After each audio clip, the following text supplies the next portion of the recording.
esto. La muerte normalmente trae falta de paz, trae temor, trae angustia, trae aflicción cuando hablamos de este tema de la muerte. Y mucha gente trata de esquivarlo por lo mismo que acarrea temor en sus vidas. Pero la palabra de Dios, hermanos, es muy clara cuando nos habla de todos estos temas. Y a través de esta misma palabra que el Señor ya ha dicho, Él nos enseña que hay un destino para las personas que somos creyentes, pero también hay un destino claro para las personas que no han creído en Cristo, que por su propia voluntad han decidido rechazar la gracia de Cristo, aun cuando el Señor en su misericordia constantemente está esperando, siendo paciente para que la gente venga en arrepentimiento. Y hoy vamos a hablar un poco de esto. Nuestro texto principal de estudio, hermano, será Daniel, y te pido por favor que me acompañes a leer esta porción de la Escritura, Daniel capítulo 12. La versión que voy a estar utilizando primordialmente es la Reina Valera. Así es de que por favor abre tu Biblia en Daniel capítulo 12, versículo 1.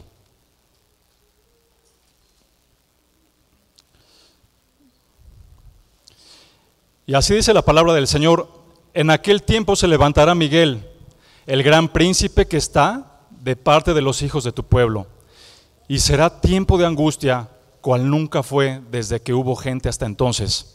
Pero en aquel tiempo será libertado tu pueblo, todos los que se hallen escritos en el libro. Versículo 2. Y muchos de los que duermen en el polvo de la tierra serán despertados, unos para vida eterna y otros para vergüenza y confusión perpetua. Versículo 3. Los entendidos resplandecerán como el resplandor del firmamento, y los que enseñan la justicia a la multitud como las estrellas a perpetua eternidad. Hoy, hermanos, con la ayuda de Dios, durante esta mañana aprenderemos a través de este pasaje bíblico el destino final que hay para los incrédulos y cómo esto, hermanos, nos debe de animar a nosotros como creyentes a amar a Cristo con mucho más fervor. Inclina por favor tu rostro y vamos a orar. Señor, te damos muchas gracias, Padre. Gracias porque tu palabra, bendito Dios, es todo, Señor, lo que tú has querido revelarnos a cada uno de nosotros, Señor. Todo lo que tú ya has dicho, Padre, está plasmado en tu palabra, en la Escritura, Señor, y sabemos, Dios, que en tu soberanía y el control perfecto que tú tienes sobre todo, Dios, el dominio absoluto, Señor, que tú tienes, se va a cumplir a la perfección, Señor. Te pido en esta hora, en el nombre de tu Hijo amado, Cristo Jesús, Señor, que tú abras nuestro entendimiento, Padre, que quitas toda distracción, Señor, toda distracción de nuestra mente, de nuestros corazones, Señor bendito, para que tu palabra, Señor, que es como una espada de dos filos, Señor, penetre, Padre, en nuestras vidas, en nuestros corazones, Señor, y que salgamos esta mañana, Padre, con un corazón impactado de tu verdad. Que esto nos sirva para vivir en obediencia, para amarte más, Señor, pero también, Dios, para poder compartir el Evangelio a las personas que se están perdiendo, Señor. Ponemos este tiempo en tus manos hermosas, Dios, y gracias porque por ti, Señor, es que estamos aquí edificándonos unos a otros. En el nombre de Cristo Jesús te lo he pedido. Amén. Muy bien, hermanos, y decía hace un momento, la muerte es un tema difícil, la muerte es un tema escabroso, por llamarlo de alguna manera, y en el mundo secular es muy común escuchar a las personas no conversas decir, lo único que tenemos seguro en esta vida es la muerte. Y hay parte de razón, pero nosotros como hijos de Dios, hermanos, sabemos que mientras Cristo no venga por nosotros, también lo único seguro que como hijos de Dios tenemos es que ni la muerte, ni las profundidades, ni los ángeles, ni los principados, ni lo presente, ni lo porvenir, ni lo profundo, como dice el apóstol Pablo, nos va a separar del amor de Cristo. Para nosotros el enfoque es muy diferente. Nuestra esperanza y lo que tenemos seguro, hermanos, es que después de esta vida estaremos en la eternidad con nuestro Señor y tenemos esta promesa dada por Cristo directamente para cada uno de nosotros. Y en eso nos gozamos, a diferencia de los que todavía no creen en Cristo, de los que no han decidido arrepentirse. Nosotros sabemos que si vivimos, vivimos para Cristo, y que si morimos, también morimos para nuestro Señor. Gloria a Dios por esto, hermanos. Comentaba, la muerte es un tema confuso para muchas personas. Y si la muerte es confuso para muchas personas, ¿cuánto más no será confusa la resurrección? Cuando hablamos de la resurrección, hablamos también de temas que se han distorsionado a lo largo de la historia y a través de muchas religiones, de falsas doctrinas, de cosas que tergiversan lo que está en la palabra de Dios. Pero ¿sabes qué? El Señor en su misericordia no nos ha dejado a nosotros en la ignominia, no nos ha dejado ciegos ante este hecho, sino que a través de su palabra, a través de lo que Dios ya ha dicho, Él nos dice claramente qué es lo que viene después de la muerte. Tanto para los que creyeron en Cristo como para los no creyentes. Tanto para los justos como para los injustos. Y hermanos, sabemos que para nosotros como hijos de Dios, la muerte es simplemente una transición. Es una mera transición para estar en la presencia de Cristo. Por eso no tememos. Porque sabemos, hermanos, que en algún momento, en el momento que nosotros dejemos de estar en este cuerpo, estaremos en la presencia de Cristo y tendremos vida y vida eterna, vida en abundancia, tal como la palabra de Dios lo dice. ¿Se acuerdan lo que dice Juan 3, versículo 15 y Juan 3, 16? Para que todo aquel que en Él cree no se pierda, mas tenga vida eterna. Y de tal manera amó Dios al mundo, ¿verdad? De tal manera amó Dios al mundo que ha dado su Hijo unigénito, para que todo aquel que en Él crea, nuevamente lo vuelve a decir, tenga vida eterna. Y ese es el consuelo en el que nosotros como cristianos descansamos. La palabra de Dios, hermanos, también nos enseña que hay 3 tipos de muerte. Por un lado, tenemos la muerte física. Y esta muerte física, hermanos, se da en el momento que nuestro corazón deja de latir, se da en el momento que nuestros órganos dejan de funcionar. Hay un estatus simplemente inerte de este cuerpo, ya no hay palpitación por parte de nuestro corazón. Hay una separación completa y absoluta entre el cuerpo y el alma. Esa es la muerte física que la palabra de Dios nos dice. Santiago 2:6, por ejemplo, dice: el cuerpo sin el espíritu está muerto. El cuerpo sin el espíritu está muerto.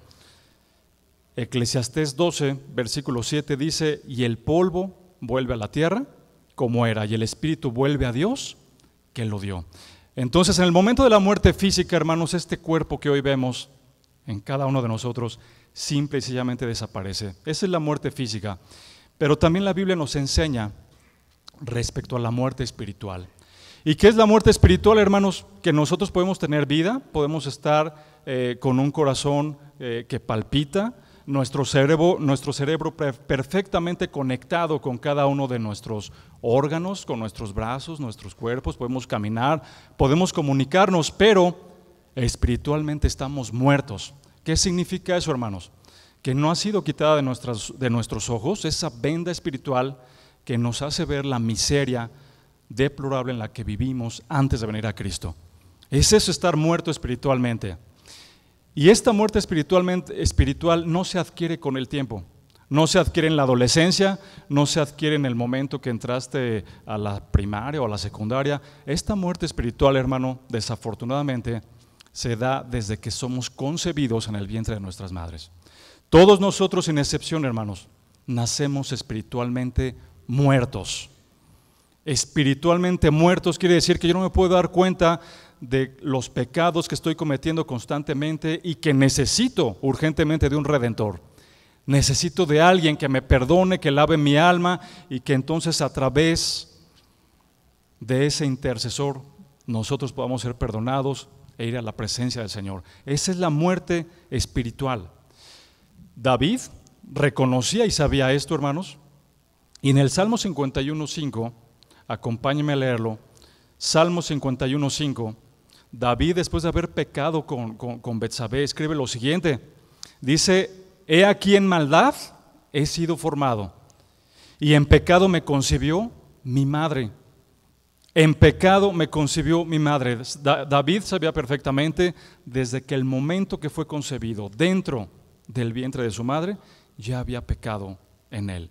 De la misma manera que hay pecado en todos nosotros. Ahora, ¿por qué pasó esto, hermanos? ¿Por qué ocurre esto desde que nacemos estamos muertos espiritualmente? La respuesta nos la da la Biblia, nos lo da la palabra de Dios. ¿Ustedes recuerdan lo que pasó en Génesis 2:16? En Génesis 2:16, acompáñenme a leerlo brevemente. Génesis capítulo 2, versículo 16. El Señor le dice a Adán y Eva: Y mandó Jehová Dios al hombre diciendo: de todo árbol del huerto podrás comer, mas del árbol de la ciencia del bien y el mal no comerás, porque el día que de él comieres, ¿qué dice la palabra de Dios? Ciertamente morirás. Ciertamente morirás. ¿Y qué fue lo que sucedió una vez que Adán y Eva desobedecieron este mandato de Dios? Que empezaron a morir. Empezaron a morir. Y estamos hablando de la muerte física y también de la muerte espiritual, tal como lo marcó el apóstol Pablo ahí en su carta de Romanos capítulo 5:12. Romanos 5:12, me permito leerlo. Dice: por tanto, como el pecado entró en el mundo por un hombre, y por el pecado la muerte, así la muerte pasó a todos los hombres. Fíjense, la muerte entró al mundo por un hombre. ¿Quién fue este hombre? Adán. ¿Por qué? Por la desobediencia. Y por esa desobediencia, que es el pecado, entró también la muerte. Sigue diciendo ahí el versículo 12 de Romanos 5. Así la muerte pasó a todos los hombres por cuanto todos pecaron. Versículo 13. Pues antes de la ley no había pecado en el mundo, pero donde no hay ley no se inculpa de pecado. Versículo 14. No obstante, reinó la muerte desde Adán hasta Moisés, aún en los que no pecaron a la manera de la transgresión de Adán. ¿Qué quiere decir esto, hermanos? Lo que está diciendo el apóstol Pablo, la idea es, todavía no estaba la ley, todavía no se le había dado a Moisés esa ley para que pudieran transgredirla y pecar, pero ya había pecado desde Adán. O sea, desde Adán hasta Moisés pasaron muchos cientos de años. Muchos cientos de años, pero ya había pecado. ¿Cómo lo sabemos? Y es lo que está enseñando el apóstol Pablo: porque entró la muerte. Por eso entró la muerte. Cuando el Señor nos diseñó originalmente al hombre y la mujer, no íbamos a ser personas que tendríamos que morir. El Señor nos creó para estar en una relación eternamente con Él. Y si se dan cuenta, en aquellos tiempos, ¿cuánto vivía la humanidad? Vivían más de 900 años. Más de 900 años vivían en aquel momento. Estoy hablando en el momento de Adán y Eva. La Biblia registra que el hombre que tuvo más años de vida fue Matusalén. 969 años vivió Matusalén. Esto lo vemos ahí en Génesis 5:27. 969 años, hermanos.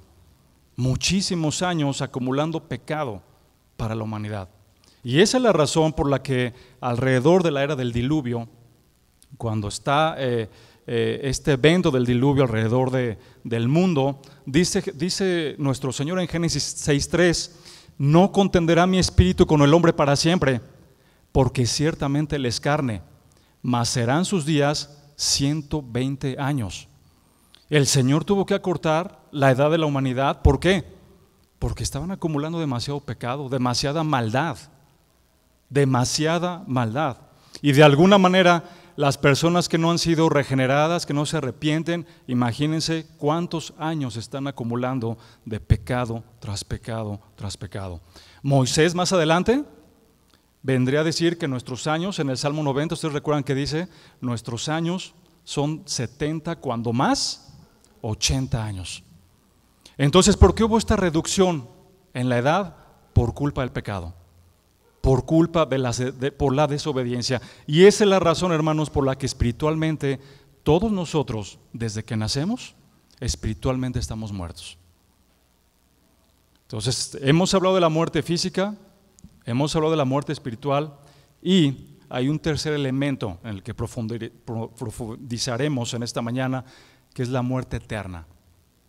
¿Qué es la muerte eterna, hermanos? La muerte eterna hace referencia a personas que físicamente murieron, que espiritualmente estuvieron muertas, porque no quisieron arrepentirse, porque no quisieron venir a Dios a entregar su pecado, porque no quisieron venir a la luz, como dice Juan, para que sus obras sean reprendidas. Y cuando mueren, entonces habrá para ellos condenación. Habrá para ellos muerte eterna.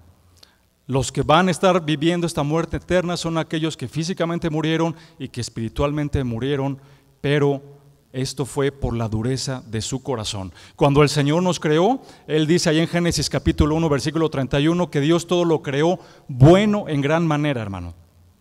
Todo lo que el Señor creó fue bueno en gran manera, pero después el hombre decidió voluntariamente pecar, porque ya el Señor le había dicho: de todo árbol podrás comer, de todo fruto, excepto de uno. Y Adán y Eva, hermanos, voluntariamente decidieron pecar, decidieron desobedecer. Y se dan cuenta, es lo que marca el pecado en la humanidad. Voluntariamente decidimos nosotros desobedecer, voluntariamente decidimos nosotros pecar. Pero hermanos, sabemos que en Cristo hay redención.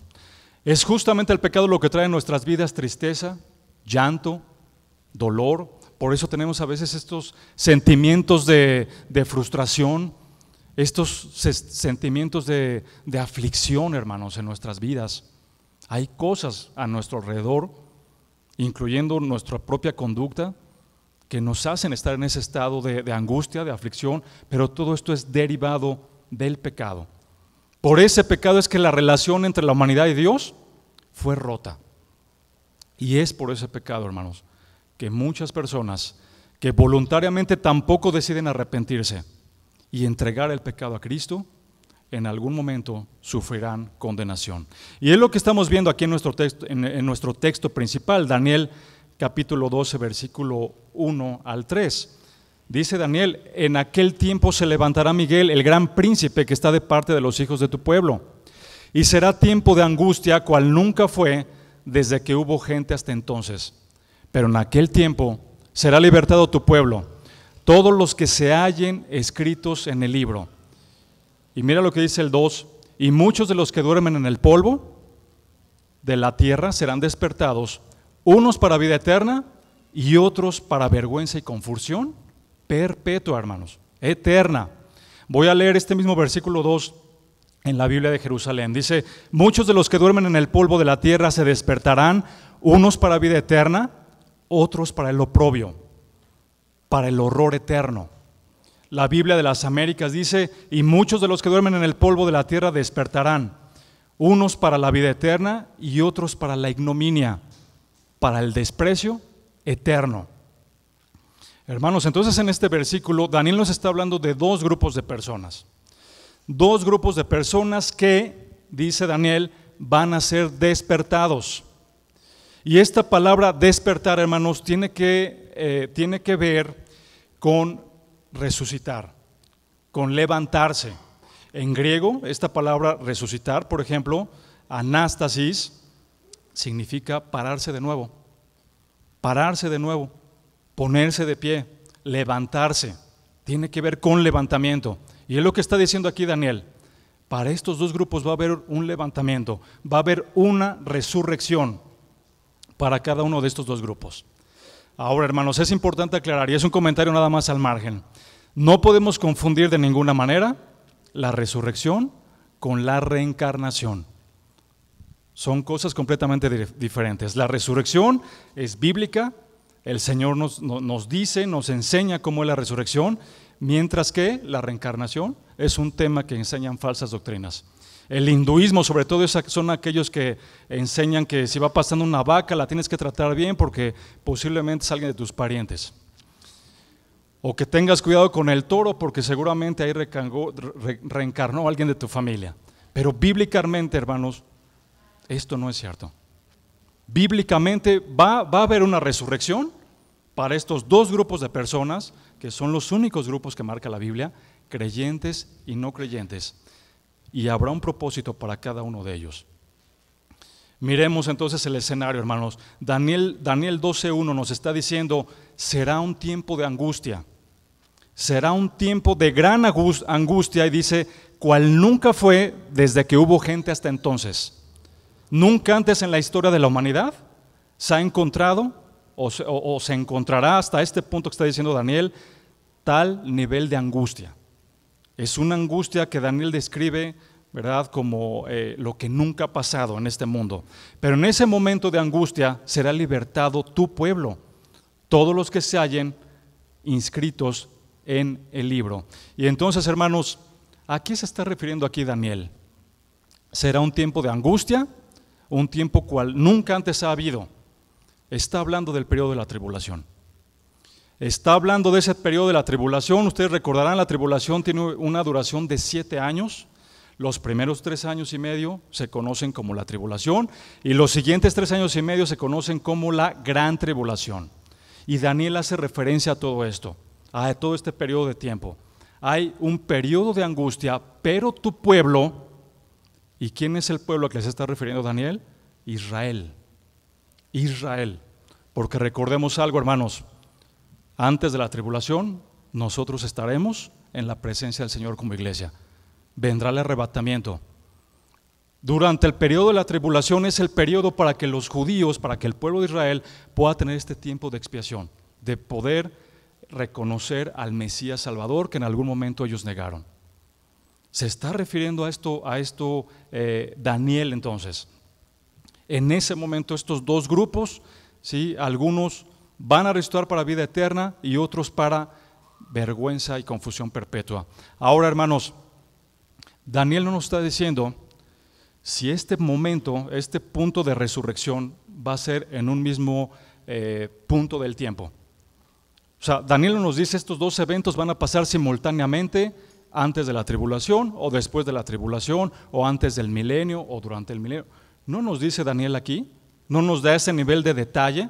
Daniel simplemente dice, habrá un momento donde serán despertados unos para vida eterna y otros para castigo, para vergüenza y confusión perpetua. Y vamos a ver, hermanos, a través de la Escritura, cómo vienen estos tiempos marcados por la palabra de Dios, porque el Señor sí nos dice cómo van a ser cada uno de estos tiempos en estos grupos.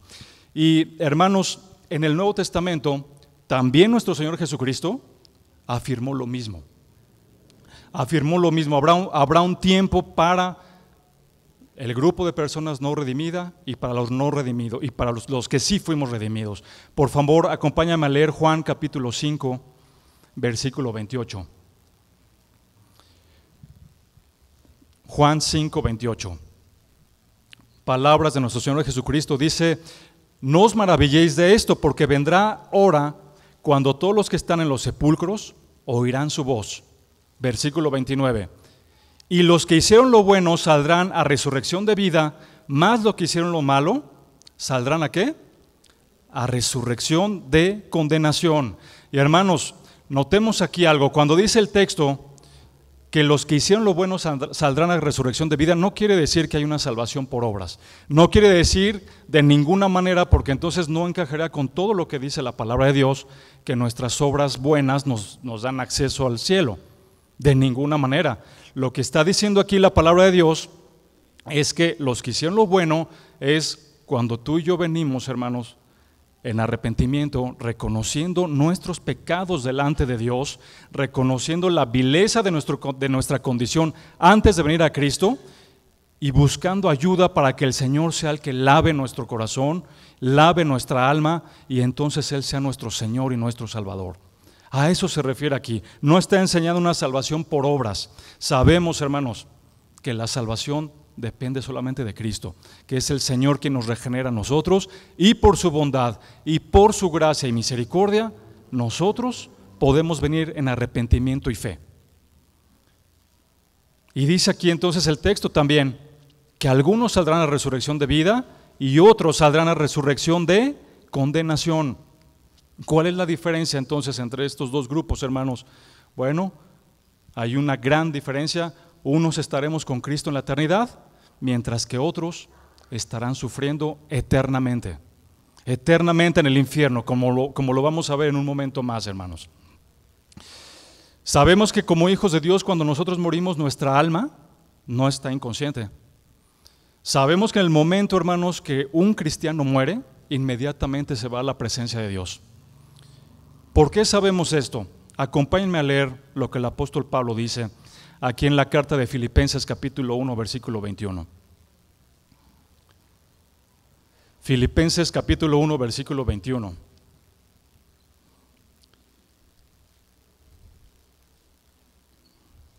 Dice el apóstol Pablo: porque para mí el vivir es Cristo y el morir es ganancia.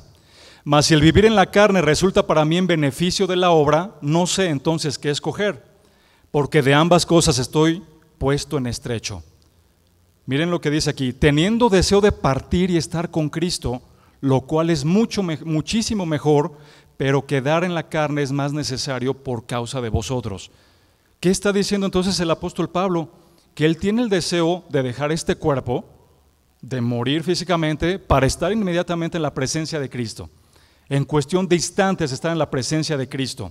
Pero aquí dice el apóstol Pablo, ¿verdad? Por causa del evangelio, por causa de las personas que él está discipulando en este momento, dice, es mejor o es necesario quedarse aún en la carne, no morir físicamente. Entonces aquí nos está enseñando la palabra de Dios que un cristiano en cuanto muere puede irse a la presencia de Dios.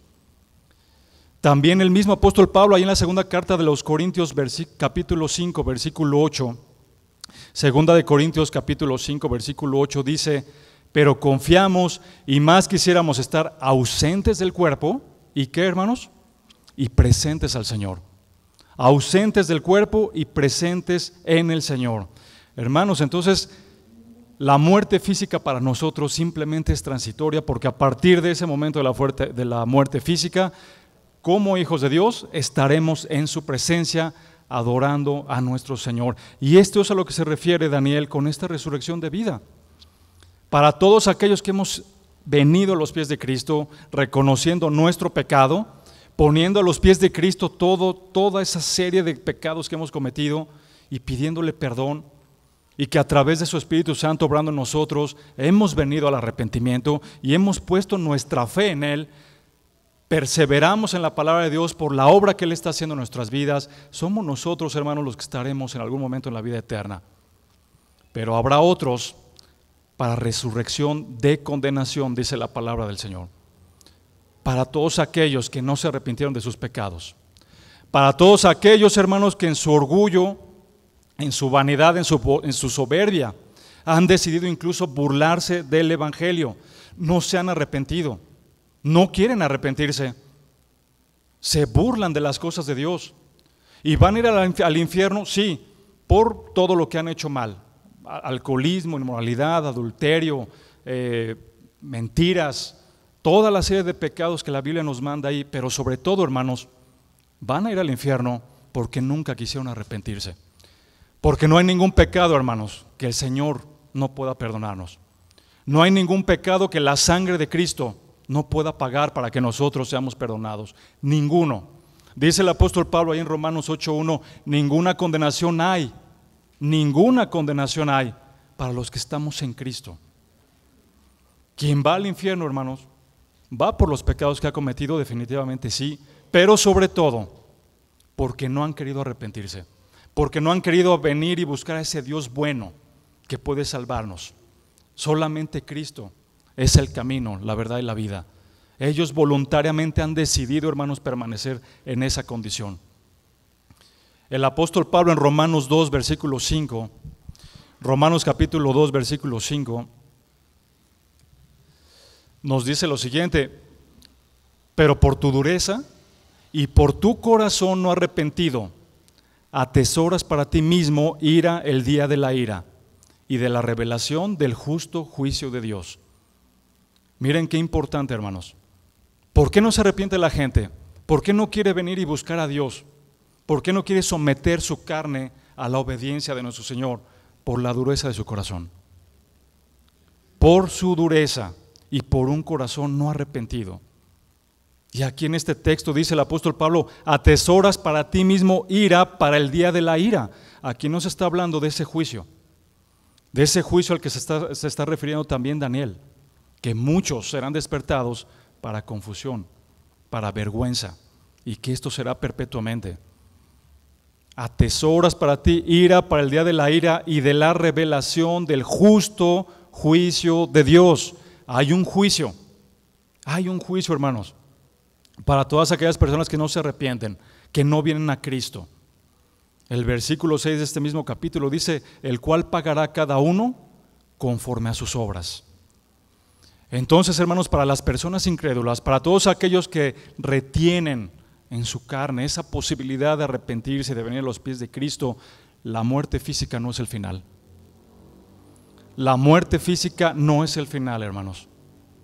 Hay algo más, mucho más que la muerte física, y es el castigo eterno.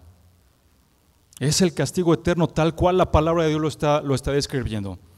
Y no son versículos, hermanos, para atemorizarnos, para atormentarnos, son versículos para darle la gloria a Dios, porque por su misericordia estamos aquí. Hebreos capítulo 9, versículo 27 dice: y de la manera que está establecido para los hombres que mueran una sola vez y después el juicio. Mueres una sola vez y después el juicio, hermano. No hay tal que después de esta muerte entonces vas a ir a algún purgatorio o alguna cámara, algún cuarto donde tu alma tiene que ser purificada y limpiada a través de ciertos rosarios o de vanas repeticiones. No es así. La palabra de Dios es muy clara. Una vez que la persona muere, entonces está sujeta al juicio de Dios. No hay, hermanos, ya ninguna esperanza para aquellas personas que no creyeron cuando tenían esta vida física en Jesucristo. Será muy tarde en el momento que mueran ellos en esa condición de muerte espiritual.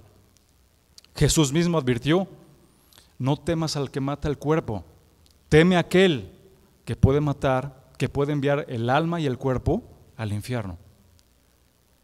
Temer a Dios, hermanos. Entonces, la muerte física no es el fin de aquellas personas que voluntariamente deciden rechazar el Evangelio. No es el fin. Sería muy buena noticia para ellos si la muerte física fuera el fin, pero no es así. Desafortunadamente no es así. El Señor es un Dios justo, es un Dios santo, y por lo tanto Él tiene que castigar el pecado. Esa fue la razón, hermano, por la que todos aquellos que somos cristianos fuimos perdonados, porque Él castigó a su propio Hijo. En su propio Hijo, en Jesucristo, fue cuando cargó los pecados de todos nosotros. Tenía que haber forzosamente un castigo divino. La diferencia es que en lugar de que aplicara al Señor castigo en nuestras vidas, a nosotros aplicó misericordia. Y su ira, esa ira santa, fue descargada en su único Hijo, Jesucristo, en esa cruz. Y ahí vemos, hermanos, en este acto maravilloso y divino, el amor que Dios tiene para cada uno de nosotros. Aplicó misericordia en nosotros. Y hermanos, aquí vemos claramente, entonces, con estos versículos que hemos leído, que no hay tal condición espiritual de que cuando mueres, entonces tu alma se queda en reposo, se queda dormida. Hay una corriente una doctrina que le llaman el sueño del alma, y este sueño del alma hace referencia a que una vez que la persona muere, entonces se queda dormida. Está dormida pacientemente, y ya en el momento de la resurrección, del juicio, entonces van a volver a vivir para enfrentar ese juicio. Pero la Biblia no enseña eso. Ya vimos con los creyentes, hermanos, que estamos en la presencia de Dios. Cuando Jesucristo estaba en la cruz con los dos malhechores, a uno de ellos, ¿qué le dijo? De cierto te digo que hoy estarás conmigo en el paraíso.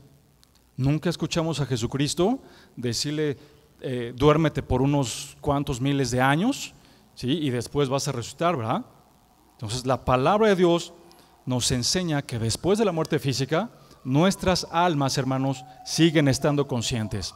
De la misma manera, hay algunas doctrinas que enseñan la aniquilación, que dicen que después de que tú mueres físicamente, entonces simple y sencillamente tu alma es aniquilada.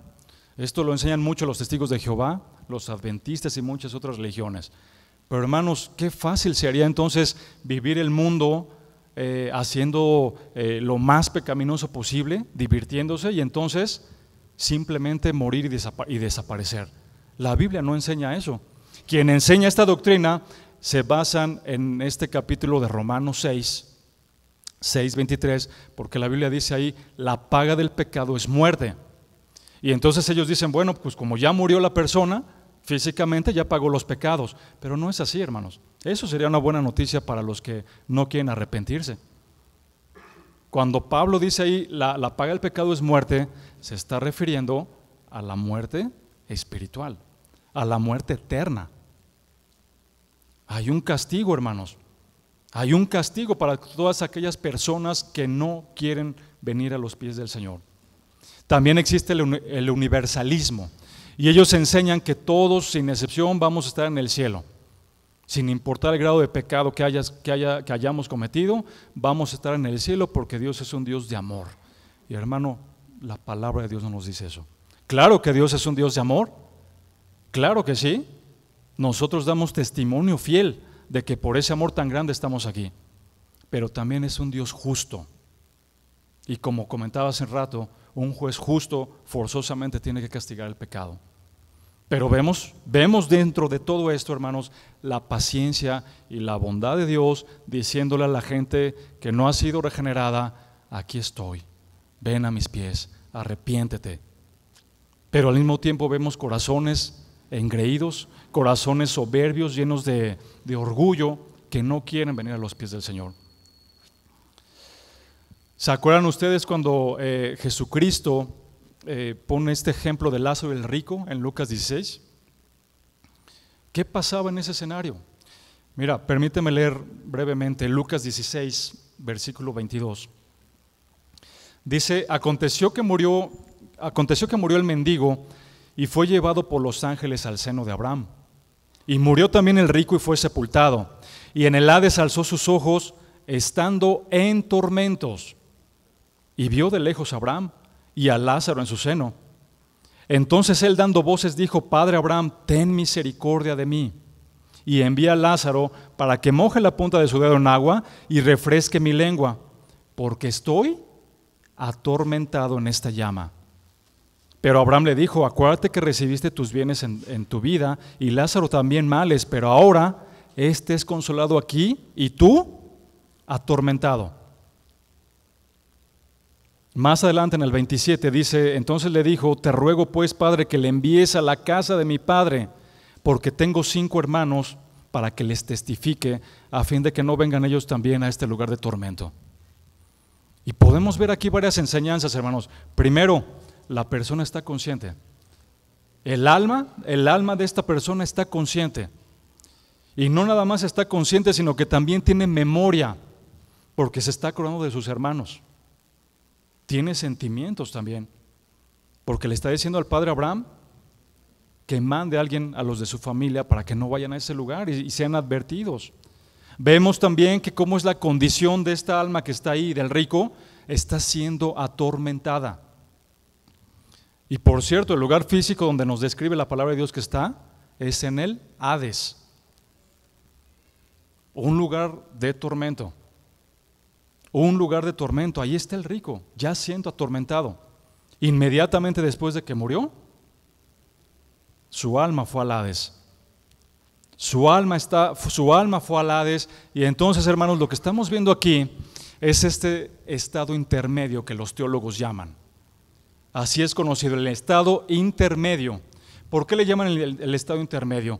Como hemos visto en estos versículos, hermanos, una vez que la persona muere, si eres creyente, vas a estar en la presencia de Dios.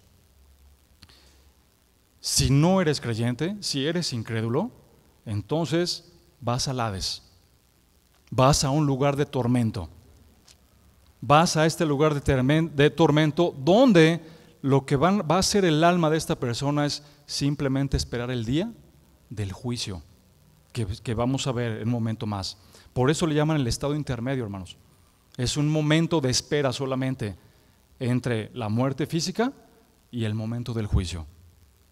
Un creyente se va a la presencia de Dios, un no creyente, una vez que muere, ya va a un lugar de tormento. Ya no hay salida, ya no hay regreso atrás. En este pasaje bíblico de Lucas 16, Abraham le dijo: nosotros no podemos pasar de aquí para allá, ni ustedes de donde están para acá. Simplemente tienen que esperar ahora el juicio. Ya no hay regreso, hermanos. Y qué tremendo, qué difícil imaginamos estas escenas. Una persona siendo atormentada y remordiéndose constantemente su conciencia porque tuvo la oportunidad de arrepentirse. Posiblemente alguien en su familia le habló del evangelio, pero él no hizo caso. Posiblemente él pensó que por sus propios méritos podría salvarse, haciendo buenas obras tal vez, aunque dentro de su corazón haya habido maldad y una falta de arrepentimiento. Aquí la palabra de Dios nos ilustra claramente con esto, hermanos. ¿Cómo es ese estado intermedio? Los incrédulos, desde el momento en que mueren físicamente, van a un lugar de tormento. Ahora leíamos en nuestro pasaje de estudio, hermanos, Daniel 12:2. Hay un momento, unos despertarán para resurrección, para vida eterna, y otros para condenación y confusión perpetua. ¿Cómo van a ser estos momentos, hermanos? ¿En qué tiempo se dan estas resurrecciones? Bien, miremos lo que la palabra del Señor nos enseña. Por favor, vayan a 1 Corintios capítulo 15.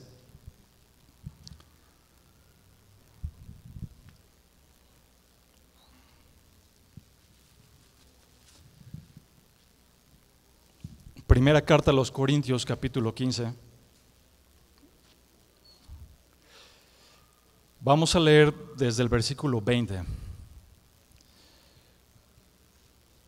Dice la palabra del Señor: mas ahora Cristo ha resucitado de entre los muertos, primicias de los que durmieron es hecho. Porque por cuanto la muerte entró por un hombre, también por un hombre la resurrección de los muertos. Aquí estamos hablando de Adán. Por un hombre, Adán, entró la muerte, pero también por un hombre la resurrección de los muertos, es decir, por Cristo. Versículo 22, porque así como en Adán todos mueren, también en Cristo todos serán vivificados. Pero cada uno, dice el 23, pero cada uno en su debido orden. Hay un orden para la resurrección, hay un orden para lo que leímos en Daniel capítulo 12 y en Juan capítulo 5, se va a llevar a cabo en la historia de la humanidad, y aquí lo confirma el texto, pero cada uno en su debido orden. Cristo, las primicias. Luego, los que son de Cristo. ¿Cuándo? En su venida. Versículo 24, luego el fin, cuando entregue el reino al Dios y Padre, cuando haya suprimido todo dominio, toda autoridad y potencia. Entonces, este orden se lleva de la siguiente manera. Cristo, las primicias, porque es el primero. ¿Hace cuánto tiempo resucitó nuestro Señor Jesucristo? Aproximadamente 2000 años. Aquí está la primera resurrección que nos está hablando la palabra de Dios. Este orden que nos habla la palabra del Señor. El capítulo 23 nos habla de Cristo, las primicias. Y luego dice, los que son de Cristo. Luego, los que son de Cristo, es decir, todos aquellos hermanos que hemos muerto en Cristo. Todos aquellos creyentes que somos de Cristo, vamos también a resucitar. Vamos a tener en algún momento un cuerpo glorificado. Esta es la idea, a eso se está refiriendo. ¿Cuándo viene esto, hermanos? ¿Cuándo viene esto?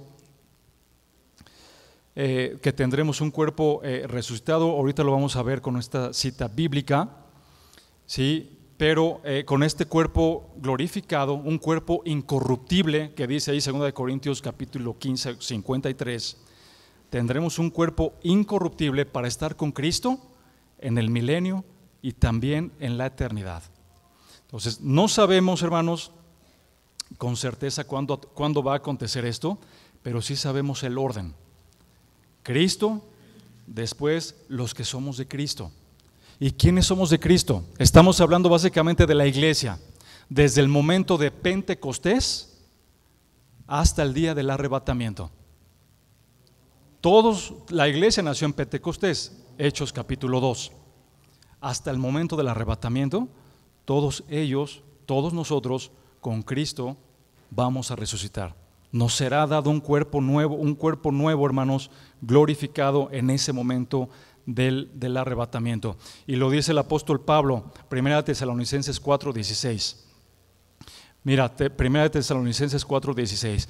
Porque el Señor mismo, con voz de mando, con voz de arcángel y con trompeta de Dios, descenderá del cielo. ¿Y qué dice, hermanos? Y los muertos en Cristo resucitarán primero. Los muertos en Cristo resucitarán primero.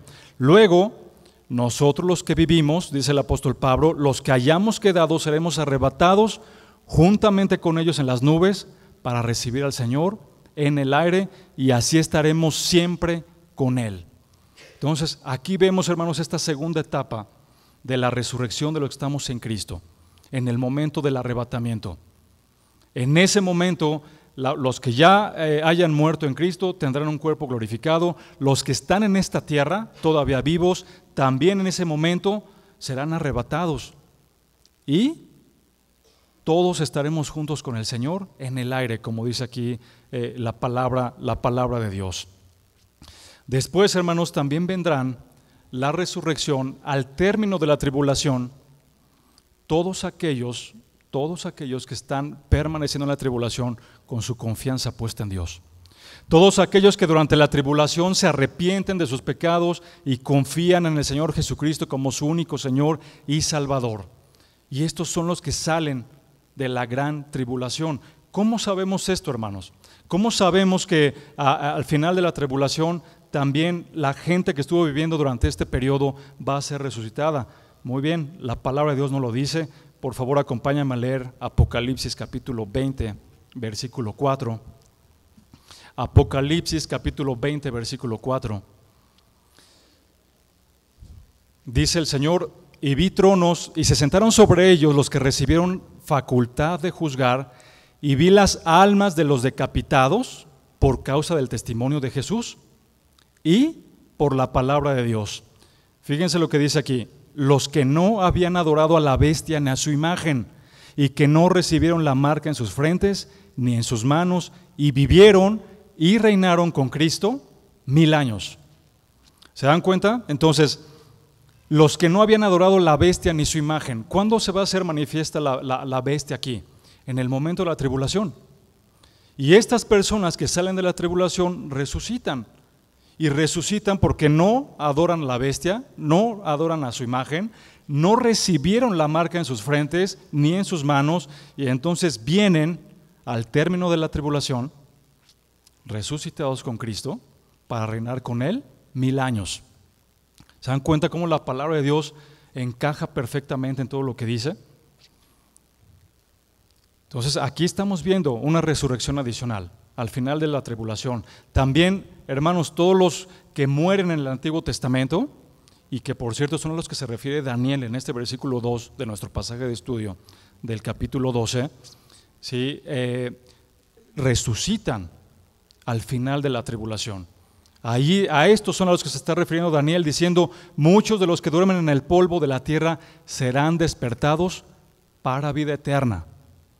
Para vida eterna. Y luego en 1 Corintios 15, 24, lo que estábamos leyendo, en este orden que dice el apóstol Pablo, dice: luego el fin, cuando entregue el reino al Dios y Padre, cuando haya suprimido todo dominio y toda autoridad. Y nos faltan los siguientes muertos, que son los que no han creído, que son los que no se han arrepentido, que son los incrédulos. Apocalipsis 25. Apocalipsis capítulo 20, versículo 5. Ya vimos, hermanos, un orden de la resurrección para los creyentes: Cristo, los que morimos en Cristo, al final de la tribulación, los que salen de ahí, los que mueren en el Antiguo Testamento, al final de la tribulación.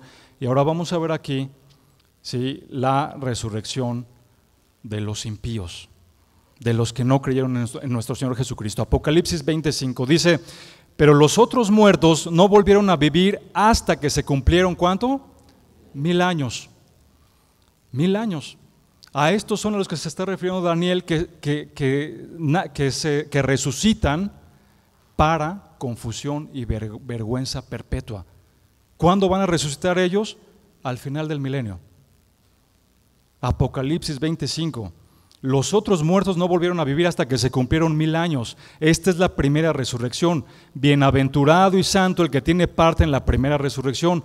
La segunda muerte no tiene potestad sobre estos, sino que serán sacerdotes de Dios y de Cristo y reinarán con Él 1000 años. Entonces, hermanos, Daniel nos está describiendo que cuando resuciten las personas que no creyeron en Cristo, va a ser al final del milenio. Y van a resucitar, hermanos, simplemente para ser más confundidos de lo que ya estaban en la vida física, ¿sí?, y para recibir ese juicio de condenación eterna. ¿Cómo sabemos esto? ¿Cómo estamos seguros, hermanos, de que van a recibir esta retribución? Acompáñame a leer lo que dice Apocalipsis 20:11. Apocalipsis 20:11 nos describe el juicio ante el gran trono blanco. Sígueme con cuidado, dice la palabra del Señor, 20:11 de Apocalipsis. Y vi un gran trono blanco y el que estaba sentado en él, de delante del cual huyeron la tierra y el cielo, y ningún lugar se encontró para ellos. Versículos 12. Y vi a los muertos, grandes y pequeños, de pie ante Dios, y los libros fueron abiertos, y otro libro fue abierto, el cual es el libro de la vida. Y fueron juzgados los muertos por las cosas que estaban escritas en los libros, según sus obras. Versículo 13. Y el mar entregó los muertos que había en él, y la muerte y el Hades regresaron los muertos que había en ellos, y fueron juzgados cada uno según sus obras. Versículo 14. Y la muerte y el Hades fueron lanzados al lago de fuego. Esta es la muerte segunda. Versículo 15. Y el que no se halló inscrito en el libro de la vida fue lanzado al lago de fuego. Hermanos, qué impactante. Qué impactante debe de ser esta escena donde con mucha seguridad habrá millones y millones de personas siendo resucitadas al final del milenio con un cuerpo probablemente que el Señor les va a dar para resistir el lago de fuego por la eternidad. Así como nosotros vamos a tener un cuerpo glorificado para poder estar reinando con Cristo en la eternidad, también estas almas que van a resucitar seguramente tendrán un cuerpo para que puedan soportar la condenación del lago de fuego. Solamente hay una transición ahí. Salen de un lugar donde ya estaban en tormento, como lo vimos en Lucas, para que resuciten, y entonces este juicio del gran trono blanco se ha aplicado sobre de ellos, hermanos. Qué triste y cuánto sufrimiento puede haber en estas personas. Es el juicio que esperan todos aquellos que voluntariamente no han decidido venir a Cristo, entregar su vida, hincarse delante de Dios y humillarse delante de Él, reconociendo lo podrido que está su corazón.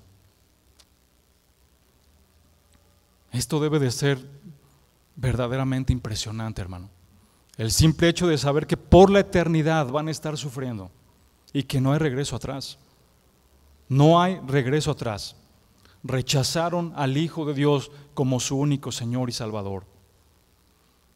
Pero hoy se burlan del infierno. Muchos dicen que el infierno no existe. Muchos dicen que Dios es tan bueno que entonces a todos sin excepción los va a perdonar. Muchos creen que por hacer una buena obra de caridad, entonces esas obras les va a contar como justicia para ser salvos y entonces evitar el infierno. Y no es lo que enseña la Biblia, hermanos. No es lo que enseña la palabra de Dios. Nuestro Señor Jesucristo en Marcos 9:44 dice: donde el gusano de ellos no muere y el fuego nunca se apaga. Se está refiriendo a esas personas que decidieron seguir en su pecado, que prefirieron amar su pecado. El infierno es un lugar de fuego eterno. Mateo 25:41 dice: entonces dirá también a los de la izquierda: apartaos de mí, malditos, al fuego eterno, preparado para el diablo y sus ángeles. Ese fuego eterno que está preparado para el demonio, para los ángeles, también será compartido para los incrédulos. Fue originalmente preparado para el diablo, los ángeles, segunda de Pedro 2:4 nos lo dice, para los ángeles rebeldes, pero también está preparado para todos aquellos que rehúsen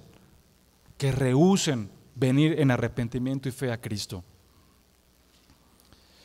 El lago de fuego también es un castigo eterno. Un castigo eterno, hermanos. El pastor John MacArthur describe el lago de fuego de la siguiente manera: lago de fuego, el infierno final, el destino definitivo de Satanás y sus ángeles y los no redimidos, tal como lo dice Mateo 41. En Isaías capítulo 66:24 también Isaías dijo lo mismo: un lugar donde su gusano nunca morirá, ni su fuego se apagará. Apocalipsis 21:8. Apocalipsis 21:8. Pero los cobardes e incrédulos, los abominables y homicidas, los fornicarios y hechiceros, los idólatras y todos los mentirosos tendrán su parte en el lago que arde con fuego y azufre. Esta es la muerte segunda. Y no es que sean nada más los que cometen estos pecados los que van a estar en el lago de fuego. No es una lista completa, total o absoluta. Es ejemplificativa simplemente de los pecados que la palabra de Dios nos marca a lo largo de todo el canon bíblico. Las obras de la carne. ¿Por qué tiene que haber este castigo, hermanos? Porque Dios es justo. Porque Dios le brinda la oportunidad a las personas que están muertas espiritualmente, que están en pecado, que están viviendo ya en una vida de confusión, les brinda la oportunidad de arrepentirse, pero no quieren venir a la presencia del Señor. El mismo pastor MacArthur dice, al ser Dios perfectamente santo, no puede permitir que el pecado no sea castigado. Claro que tiene que castigar el pecado, porque es un Dios justo, un juez soberano y justo, pero antes de eso le brinda la oportunidad a la humanidad para arrepentirse, para venir a sus pies. Pero la gente no viene, hermanos, y no viene por ese corazón endurecido, por ese corazón que está completamente hecho de piedra y que rehúsa creer en Cristo como nuestra única fuente de salvación. Y podremos preguntarnos algo. Esto que estamos viendo, hermanos, del lago de fuego, esta condenación para los incrédulos, este juicio que viene sobre todos aquellos que no se arrepienten, ¿será lo peor que puede pasar o hay algo todavía peor que eso? Y hermano, mira lo que la palabra del Señor nos dice, segunda de Tesalonicenses, capítulo 1, versículo 6. Segunda de Tesalonicenses, capítulo 1, versículo 6, dice, porque es justo delante de Dios pagar con tribulación a los que atribulan. Versículo 7, y a vosotros que sois atribulados, daros reposo con nosotros cuando se manifieste el Señor Jesús desde el cielo con los ángeles de su poder. El 18, en llama de fuego para dar retribución a los que no conocieron a Dios ni obedecen el evangelio de nuestro Señor Jesucristo. Va a haber una retribución, una recompensa por todo lo mal que han pecado. Pero el 9, hermanos, nos da la respuesta a ver si hay algo peor que estar en el lago de fuego. Tesalonicenses 1:9 dice, los cuales sufrirán pena de eterna perdición, excluidos de la presencia del Señor y de la gloria de su poder. Hermanos, estar excluidos de la presencia de Dios es lo peor que le puede pasar a la humanidad. Estar eternamente excluidos de la presencia de Dios es lo peor, hermanos, que podría pasarle a una persona.